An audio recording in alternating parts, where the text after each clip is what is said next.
सबैलाई नमस्ते र हिलड्युड गार्डन च्यानलमा फेरि पनि तपाईहरुलाई म न्यानो स्वागत गर्दछु। अनि यो भिडियो चाहिँ पार्ट 2 हो पिटुनियाको। अनि यो भन्दा अगाडिको पार्ट 1 भिडियोमा चाहिँ मैले पिटुनियालाई कसरी लगाएको छु, माटो मिश्रण कसरी मैले बनाएको छु अनि कस्तो ठाउँमा राखेको छु, यी कुराहरु चाहिँ सबै मैले त्यो पार्ट 1 भिडियोमा चाहिँ मैले बताएको छु। र आउनुस् म अब चाहिँ यो पिटुनियाको पार्ट 2 भिडियो चाहिँ म सुरु गर्नेछु। र लगाइसकेपछि चाहिँ मैले 10 दिन पछाडि चाहिँ मैले यो भिडियो बनाइरहेको छु। जब हामीले पिटुनियालाई मजाले लगाएर चाहिँ हामीले सेमिसिड एरियामा चाहिँ 1 हप्ता अथवा 10 दिन हामीले राखेका हुन्छौं र पिटुनियाको बिरुवा हेरेर नै हामीले थाहा पाइसकेको हुन्छौं कि यो जरा पक्रिसकेको छ कि छैन भनेर। त्यस पछाडि चाहिँ हामीले बिहानको घाम पर्ने ठाउँमा जहाँनिर चाहिँ 4 घण्टादेखि लिएर 6 घण्टासम्म घाम पर्ने ठाउँमा चाहिँ हामीले यो पिटुनियालाई चाहिँ हामीले राख्नु पर्दछ। यतिको घाम पर्ने ठाउँमा चाहिँ हामीले पिटुनियालाई राख्नु पायो भने चाहिँ पर्याप्त हो पिटुनियाको लागि। अनि जति पनि हामीले यो सिजन फ्लावरहरु लगाउँछौं तब हामीले पानी दिँदाखेरि चाहिँ एकदमै बुझेर दिनु पर्दछ। पानी दिँदाखेरि चाहिँ हामीले पटको माटो एकदमै सुक्खा छ कि एकदमै भिजिरहेको छ त्यो अवस्थालाई हेरेर चाहिँ हामीले पानी दिनु पर्दछ। अनि पानी दिँदाखेरि चाहिँ हामीले साँझको टाइममा चाहिँ हैन, हामीले बिहानको समयमा नै हामीले एकदमै लगायो भने चाहिँ राम्रो हो। अनि यो सिजन फलको बिरुवाहरुमा चाहिँ पानी चाहिँ एकदमै हामीले एकदमै बुझेर मात्र हामीले दिनु पर्दछ।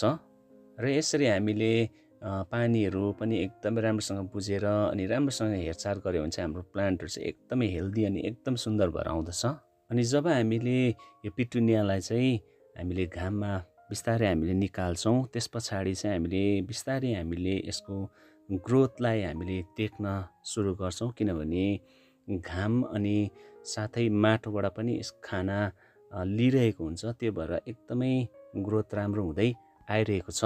अब यसमा एडिसनल फर्टिलाइजर चाहिँ के दिने भन्दाखेरि चाहिँ अब लगाएको 10 दिन मात्र भइसकेको छ। अनि यो सानो बिरुवामा नै म एडिसनल फर्टिलाइजर चाहिँ म युज गर्दिन, किनभने यो बिरुवाले चाहिँ अब सानो भएको कारणले गर्दाखेरि चाहिँ यो जति पनि माटो मिश्रणबाट नै अहिले खानाहरू लिइरहेको छ। अनि जब यो पिटुनिया चाहिँ 20 दिन अथवा 25 दिन जब पुग्छ त्यति बेला चाहिँ म लिक्विड फर्टिलाइजर अथवा पिनाको रस म दिने गर्छु। अनि त्यो भिडियो पनि म अलग्गै म बनाउने छु। र यसैले चाहिँ म यो सानो बिरुवालाई चाहिँ म अहिले कुनै पनि एडिसनल फर्टिलाइजर दिने छुइन, किनभने यो माटो मिश्रणबाट एकदमै राम्रोसँग खानाहरू लिइरहेको छ। अनि साथीहरु तपाईहरुलाई म देखाउँछु ल, यो लगाएको केही हप्ता है 10 दिनहरु मात्र भइसक्यो।